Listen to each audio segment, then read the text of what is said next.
자, 지금 막 나오고 있는 소식 가운데 대만에서 7.2 규모의 강진이 있었죠. TSMC 측에서 심각한 피해는 없다는 공식 입장을 발표했습니다.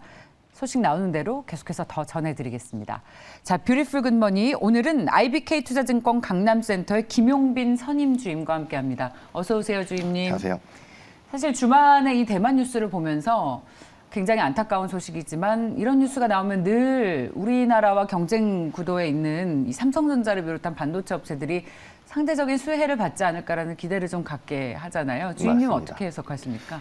저도 일단은 만약에 TSMC에 일단은 뭐 큰 피해가 없다라고 얘기는 나왔지만 예. 앞으로도 뭐 포스코처럼 어떻게 될지도 모르는 그렇죠. 부분이잖아요. 이런 부분에 있어서는 물론 한국이 좀 반사 수혜를 좀 받았으면은 항상 이런 마음을 가지고 있습니다. 네. 자, 이런 부분들을 반영해서 시간외 거래에서도 어떤 종목들이 특징적이었는지 궁금하네요. 정서한 아나운서 전해주십시오. 네, 지난주 금요일 시간 외에서도 이 개별 종목 뉴스에 따른 움직임을 보였습니다. 일단 바이오주가 개별 뉴스로 움직임을 보였는데요. 삼진제약부터 체크해 보겠습니다. 이 삼진제약의 2대 주주로 올라선 하나제약의 경영권 분쟁설이 지속되며 시간 외에서 7% 넘는 오름세를 보였고요. 네, 그리고 면역항암학회에서 이 신약 임상 일상 중간 결과를 발표했습니다. 이 같은 소식에 ST큐브가 4% 가까운 강세를 보이기도 했습니다. 네, 그다음 에코플라스틱입니다. 이 차량 경량화 모멘텀 계속되고 있고요. 여기에 현대차의 전기차 공장이 건설되는 이 조지아주 인근에 신공장 착공 준비 중이라는 소식에 에코플라스틱이 본장에 이어서 시간 외에서도 5% 넘는 강세를 보여줬습니다. 네, 그리고 동아지질인데요. 현대건설에서 204억 규모 수주 소식을 전했습니다. 앞서 이 현대건설은 1조 9천억 원 규모의 필리핀 사업 수주 소식을 전한 바가 있습니다. 수혜 기대감에 지금 동아지질 4.56%의 강세를 보였습니다. 네, 네온테크 보겠습니다. 오늘 발표 예정인 국토교통부의 모빌리티 혁신 로드맵이 있고요. 이 같은 소식에 네온테크가 3.32%의 오름세를 보였습니다. 시간의 특징주 체크해봤습니다. 네, 자, 이 가운데에서 가장 매력 있는 투자할 만한 종목 어떤 걸 꼽으셨습니까? 저는 삼진제약을 한번 좀 유심 있게 봐야 된다라고 예. 생각을 하고 있습니다. 특히 삼진제약 같은 경우는 시간에서 많이 거래가 안 되는 종목임에도 불구하고 전일 금요일에는 좀 많이 거래가 됐었단 말이에요. 이번에 나온 뉴스로는 이제 2대 주주로 올라선 하나제약이 이제 경영권 분쟁에 계속적으로 좀 참여를 하고 있다 이런 쪽으로 뉴스가 나왔었는데 사실 이 뉴스는 나온 지 한 1년 정도 됐었단 말이에요. 그런 부분에 있을 때 시간 외에서 이렇게 많이 좀 거래량과 좀 상승 부분을 보여줘 왔다는 것은 지금부터는 조금 한번 관심 있게 지켜봐야 되지 않나라고 생각을 하고 있습니다. 하나제약 같은 경우에는 이제 단순 투자 목적으로만 매입을 한다고 공시를 계속적으로 내고 있는 상황이고요. 지금 현재 같은 경우에는 지금 일대 주주와 지분 격차는 한 0.48% 정도로 매우 근소한 차이입니다. 둘 다 대주주 지분이 좀 많이 낮은 축에 속하고 있고요. 그렇기 때문에 삼진제약 쪽 측에서는 이제 이 경영권 분쟁이 좀 자유로워지기 위해서 그 아리바이오라는 기업체에게 이제 자사주를 넘겨줬습니다. 그런 부분에서 이제 그 아리바이오가 그 우호적인 관계로 의결권을 가지게 되고 이런 부분에서 경영권 분쟁에 있어서 좀 승리할 가능성이 훨씬 더 높게 점쳐지는 것은 사실입니다. 하지만 또 그 하나제약이 계속적으로 또 추가를 매수를 할 경우 이런 추가 상승이 나올 수 있기 때문에 계속적으로 봐야 될 거라고 생각을 하고 있고요. 사실 뭐 삼진제약 같은 경우에는 뭐 큰 성장성이라든지 이런 부분은 보이지는 않습니다. 하지만 뭐 기존의 베스트셀러로 나와 있던 뭐 게보린이라든지 트레스탄이라든지 이런 의약품을 통한 꾸준한 실적 이 캐시플로우가 계속적으로 나오고 있기 때문에 이러한 부분에서 좀 하방 리스크는 적은 대신에 경영권 분쟁에 좀 휘말렸을 경우 좀 큰 상승을 좀 가져올 수 있겠다라고 생각을 하고 있고요. 그래서 한 25,000원 선에서 매수를 하는 것을 추천을 드리고 목표가는 28,000원 그리고 손절가는 24,000원을 제시하겠습니다. 네, 그야말로 M&A 관련 소식에 움직이는 회사라서 차트 보면 맞습니다. 계속적으로 이거 어떻게 투자합니까? 이 변동성이 지금 윗꼬리가 윗꼬리 아랫꼬리 난리 났어요. 이슈에 좀 매도를 하는 전략으로 한다면 이거는 진짜 트레이딩 잘하시거나 소량으로 하시거나 네. 아니면은 뭐 진짜 그러지 않으면은 투자에서 수익 올리기 굉장히 어려운 차트예요. 재미없는 주식 중에 하나이긴 합니다. 어려운 주식, 재미없다기보다는. 자, 그렇다면 말씀하시는 어떤 손절선 굉장히 잘 지키시는 게 중요할 것 같아요. 네, 맞습니다. 자, M&A 경영권 분쟁과 관련한 어떤 재료 매매 차원으로 보자.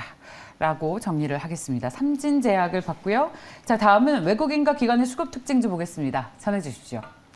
네, 일단 환율이 1,400원 목전까지 왔습니다. 이 달러 강세가 지속되면서 지난주 금요일 쌍끌이 매도세가 나왔습니다. 이 외국인 투자자가 보유한 코스피 주식 시가총액 비중이요, 2009년 7월 이후에 이 최저 수준까지 왔다고 합니다. 코스닥에서도 대거 외국인의 물량이 나오면서 이 시장이 많이 흔들리고 있는데요. 이 약한 수급송 역시나 외국인과 기관 모두 뉴스 그리고 가는 업종은 간다라는 모멘텀 아래 각 업종별로 기업을 담아내는 모습이 포착이 되었습니다. 외국인부터 수급 체크해 보겠습니다. 일단 방산이 오랜만에 올라왔습니다. 이 세계로 뻗는 현대 로템의 K2 전차 모멘텀에 현대 로템을 6일 연속해서 사들이는 모습을 보였고요. 네, 또한 탄산, 칼륨 등 화학물질 제조업체 유니드도 사들였습니다. 이 하반기 공장 풀가동에 강세가 지속될 거다라는 증권사의 긍정적 리포트가 나왔고요. 역시나 8일 연속해서 담아내는 모습이 포착이 되었습니다. 네, 2차 전지주도 담아냈습니다. 코인테크 연속해서 사들였고요. 네, 또한 벽산까지 사들이는 모습을 봤는데 벽산은 건축 자재 관련주입니다. 아무래도 오늘 발표될 이 교통 대책안의 기대감이 반영됐고요. 하지만 관련된 뉴스 중에 경영권 승계 문제로 이 세무조사 이슈도 있는 만큼 향후 주가 흐름 체크해 보셔야겠습니다. 마지막으로 KTNG까지 7일 연속해서 사들이는 모습까지 확인이 됐습니다. 네, 기간 넘어와서 체크해 보겠습니다. 네, 기간 일단 솔로엠과 원익 P&E가 손잡고 전기차 충전 사업 진출했다라고 합니다. 이 같은 소식에 기관은 솔로엠을 14일 연속해서 사들이고 있고요. 네, 또한 아까 대만 TSMC 수혜 기대감으로 어떻게 보면 반도체 업황이 움직일 수 있겠다라는 기대감을 앵커가 언급을 했는데요. 현대제철도 비슷한 모멘텀의 움직임을 계속해서 보여내고 있습니다. 이 포스코 철강 제품 생산 차질 빚으면서 이 철강 가격에 대한 인상 기대감으로 인해서 현대제철 기관이 연속해서 사들이고 있고요. 역시나 천연가스에 대한 그 향방 주시하면서 서울가스도 22일 연속성을 보이며 담아내고 있습니다. 네, 그 밖에도 방어주 역할을 기대하면서 이 소비 섹터죠. 백화점과 여행주를 담아내는데요. 신세계와 레드캡 투어를 선택해서 사들이는 모습까지 확인이 됐습니다. 외국인과 기관 수급 체크해봤습니다. 요즘에 외국인과 기관 투자자들의 매매 동향을 보면 시장의 컨셉이 확실하게 드러나서 오늘 여행주와 백화점주는 리오프닝 주식, 그리고 또 방산주가 오랜만에 거론이 된 건 이번 주 아시죠? 네. 엑스포 있는 거. 네. 아시아 최대이자 또 우리나라에서 제일 큰 방산 전시회 DX 코리아 2022가 일산 킨텍스에서 열려서 아마 방산주에 대한 주목도가 이번 주에도 높을 것 같습니다. 자, 그렇다면 오늘 외국인 특징주 가운데에서 어떤 종목이 매력 있게 보이십니까, 주임님? 저는 코인테크를 좀 주의 깊게 보고 있습니다. 코인테크 같은 경우는 최근에 뭐 로봇이라든지 2차 전지 관련해서 워낙 좀 다양같이 이슈가 엮인 종목이기 때문에 뭐 거래일 연속적으로는 좀 짧지만 지금부터는 좀 주의 깊게 보셔야 된다라고 생각을 하고 있고요. 특히 코인테크 같은 경우에 자회사 탑 머티리얼이 이제 상장 소식에 좀 강세되는 부분이 있습니다. 최근에 뭐 상장 관련 이제 그 IPO 시장이 그렇게 썩 좋지는 않은 것임에도 불구하고 지금 좀 당당하게 상장을 한다는 것은 사실 그 자금을 토대로 이제 새로운 신산업을 확장한다는 거겠죠. 그래서 코인테크의 코인테크 같은 경우에는 지금 어떤 사업을 영위하고 있냐면 2차 전지 자동화 설비 관련해서 좀 계속적으로 사업을 넓히고 있습니다. 그리고 국내에서는 특히 압도적으로 비중이 높은 회사이기도 하고요.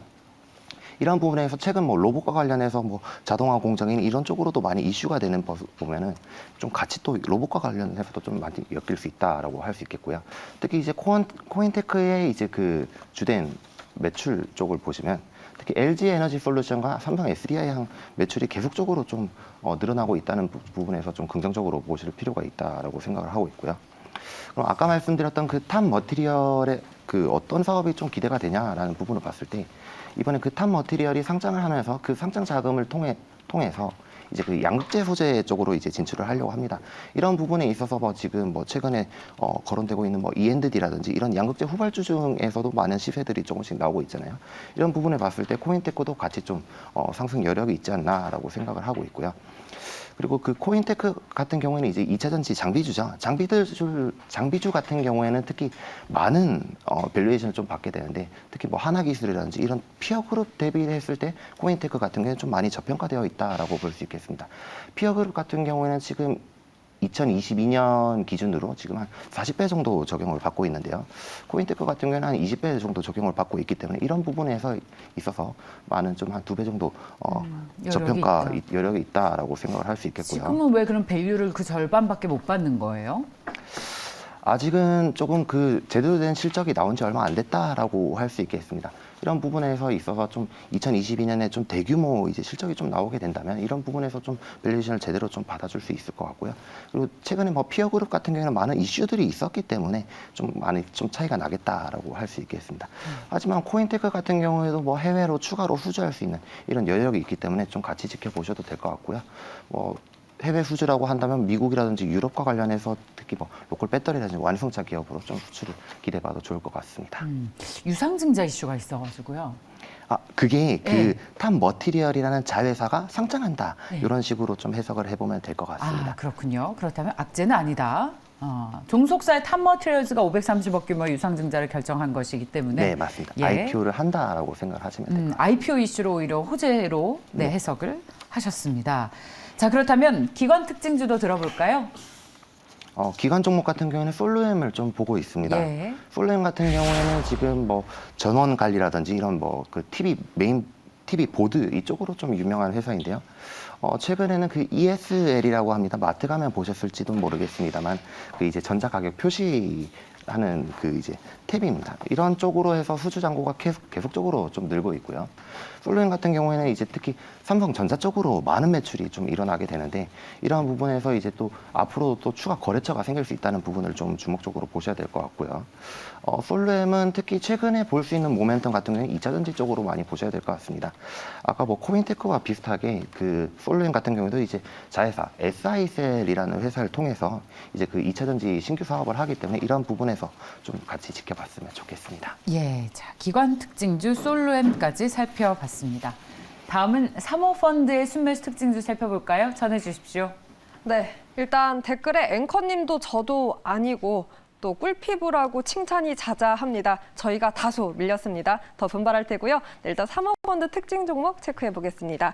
네, 상대적으로 기관과 외국인보다 이 단기적 수익을 지향하기 때문에 그동안 빠른 움직임을 보였는데 이 최근 2차 전지에 대한 꾸준한 움직임 보여내고 있는데요. 네, 지난주 금요일에도 비슷했습니다. 일단 동아기업 에코프로 여전히 2차 전지에 대한 뜨거운 관심 보이면서 매수 우위 종목으로 올라와 있고요. 다만 여기에 추가된 기업들도 포착이 되었습니다. 체크해 보겠습니다. 일단 지난주 금요일 전반적으로 밀렸던 가운데 26일 IRA법 전기차 세액공제 문제에 관련해서 이 미국과 실무 협의를 이렇게 한다라는 소식에 자동차가 강했습니다. 사모펀드는 현대차를 선택해서 매수 우위 종목으로 올렸고요. 그 밖에도 미용 의료기기 업체 클래시스에 대해서도 강한 매수를 보였습니다. 200억 규모 자사주 매입 소식을 전했습니다. 네, 마지막으로 중국 돼지고기 수요 급증과 가격 강세로 이 우리손 FNG까지 연속해서 사들이는 모습 포착이 되었습니다. 사모펀드 특징 종목 체크해봤습니다. 그리고 2차 전지 소재 에코프로와 동아기업도 포함이 돼 있고요. 이 가운데 탑픽 전해주십시오. 저는 우리손 FNG를 좀 유의 깊게 보고 있습니다. 특히 그 ASF 탓인지 이제 그 돈유가 탓인지 이런 쪽으로는 좀 아직은 잘 모르겠으나 네. 이런 부분에 있어서 좀 많은 이슈가 계속적으로 올 것 같다라고 네. 생각을 하고 있고요. 특히 최근에는 ASF 그 아프리카 돼지열병이라고 하죠. 이런 부분에 좀 그 확산으로 인해서 돈유가시 좀 오르지 않을까 이러한 기대감이 있기 때문에 그 특히 그 돈육을 유통하는 우리손 FNG 같은 경우는 좀 많은 수혜가 예상된다라고 할 수 있겠고요. 뭐 계속적으로 뉴스에서 뭐 야생 멧돼지 중심으로 인해서 뭐 ASF가 확산될 것 같다라는 뉴스가 나오고 있는데 이 부분에 대해서도 좀 유심 있게 보셔야 될 것 같습니다. 그리고 최근에는 뭐 중국에서 돈육값이 좀 많이 급등하고 있습니다. 국내는 추석 이후로는 좀 많이 주춤하는 그런 추세였지만은 중국 같은 경우에는 전월 대비 한 20% 급등한 모습을 보이고 있고요. 그런 탓인지 중국에서는 전혀 좀 잘 보이지 않던 그 돈육 방출을 했습니다. 또 이어서 일주일 만에 또 다시 한 번 더 하게 됐는데요. 이런 부분에 있었을 때 특히 돈유가 가격 상승이 중국에 있어서는 굉장히 치명적인 문제로 좀 직결되고 있는 것이 아닌가 이런 부분을 봤을 때 우리손 FNG도 확실히 많은 수혜를 받을 수 있을 것 같다라고 생각을 해서 좀 종목을 꼽아봤습니다. 네, 가격 라인 살짝 전해주십시오. 네, 매수가는 지금 현재가 근처인 이제 1,930원에서 매수를 하는 것을 추천을 드리고요. 목표가는 네. 2,200원, 손절가는 1,850원을 제시하겠습니다. 네, 왜냐하면 우리가 종목을 사도 언제 팔아야 될지가 제일 어려워서 이런 가격 라인에 또 도움을 받습니다. 자, 오늘 잘 들었습니다. IBK 투자증권 강남센터의 김용빈 선임주임이었습니다. 고맙습니다. 감사합니다.